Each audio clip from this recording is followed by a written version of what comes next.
মক্কা বিজয়ের পরিকল্পনা যখন আল্লাহ রাসূল সাল্লাল্লাহু আলাইহি ওয়াসাল্লাম করছিলেন, তখন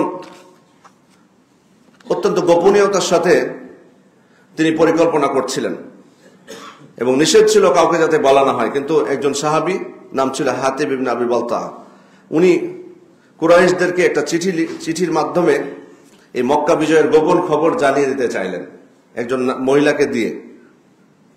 পরবর্তীতে আল্লাহ রাসূল সাল্লাল্লাহু আলাইহি ওয়াসাল্লাম ওহী মারফত জানতে পারেন, ওই নারীর কাছ থেকে ওই চিঠি উদ্ধার করা হয়। চিঠি নিয়ে এসে যখন দেখা হলো, দেখা গেল যে হাতিব এই কাজ করেছে, তার পক্ষ থেকে চিঠি কুরাইশদের প্রতি। আল্লাহ রাসূল সাল্লাল্লাহু আলাইহি ওয়াসাল্লাম হাতিবকে ডাকলেন রাদিয়াল্লাহু আনহু, ডেকে বললেন যে মাহাদা ইয়া হাতিব, হাতিব এটা কি খবর, এটা কি কাজ করেছো? তো উনি তখন আল্লাহ রাসূল সাল্লাল্লাহু আলাইহি ওয়াসাল্লামকে বলছেন লা তাজাল ফিয়া ইয়া রাসূলুল্লাহ, আল্লাহ রাসূল আমার ব্যাপারে আপনি তাড়াহুড়া করবেন না, আমার ব্যাপারে আপনি তাড়াহুড়া করবেন না। কারণ আমি এটা করার কারণ হলো যে আমার পরিবার পরিজন মক্কায় থাকে, তাদের নিরাপত্তার বিষয়টা আমি দেখেছি। আপনার অন্যান্য যা মুহাজির সাহাবী, তাদের কুরাইশদের সাথে কোনো না কোনো ভাবে আত্মীয়তার সম্পর্ক আছে, যে কারণে তাদের পরিবার পরিজনের বিষয়ে তাদের খুব বেশি ভাবতে হয় না। কিন্তু আমার পরিবার পরিজন মক্কায় আছে, কুরাইশদের সাথে আমার কোনো আত্মীয়তার সম্পর্কও নেই। আমি চেয়েছিলাম এটার মাধ্যমে তাদের সাথে একটা সম্পর্কটাকে আরেকটু দৃঢ় করতে, যাতে আমার পরিবার পরিজন হেফাজতে থাকে। এই উদ্দেশ্যে করেছি, কোনো কুফরি বশত মুরতাদ হয়ে অথবা আপনার প্রতি অবিশ্বাস, আল্লাহর প্রতি অবিশ্বাস, এই ধরনের কোনো কিছু নেই আল্লাহ রাসূল। তো আল্লাহ রাসূল সাল্লাল্লাহু আলাইহি ওয়াসাল্লাম তখন বলছেন লাকাদ সাদাকাকুম, হাতিব তোমাদেরকে ঠিকই বলেছে, সে সত্য কথাই বলেছে।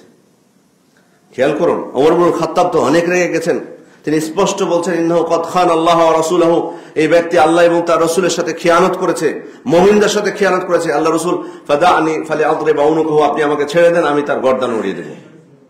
কিন্তু আল্লাহ রাসূল সাল্লাল্লাহু আলাইহি ওয়াসাল্লাম তখন বলছেন, আল্লাহ রাসূল বলছেন ইন্নাহু কদ শাহিদা বদর, ওমর তোমার জেনে রাখা দরকার যে সে বদরের যুদ্ধে অংশগ্রহণ করেছে। ওমা ইউদরিকা লাআল্লাল্লাহ ইয়াকুনা কদ ইত্তালা আলা আহলি বদর ফাকালা ইয়ামালু মা শি'তুম ফাকাদ গফরতু লাকুম।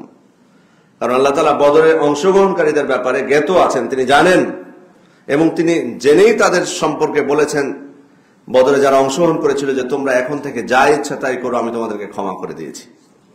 সুতরাং এই যে এখানে দেখুন আল্লাহ রাসূল সাল্লাল্লাহু আলাইহি ওয়াসাল্লামের ইনসাফ, ন্যায় বিচার।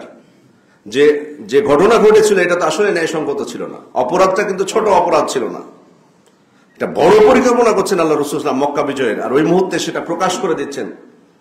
কিন্তু তারপরেও যেহেতু তিনি বদরে অংশগ্রহণ করেছেন এবং তিনি কুফরি বশত করেননি, সে কারণে আল্লাহ রাসূল সাল্লাল্লাহু আলাইহি ওয়াসাল্লাম ন্যায় বিচার করেছেন, তাকে হত্যা করতে দেননি, তার উপর কোনো শাস্তি প্রয়োগ করেননি। তার মানে শাস্তি প্রয়োগের মাধ্যমেও যেমন ন্যায় বিচার হয়, শাস্তি মওকুফের মাধ্যমেও ন্যায় বিচার হয়।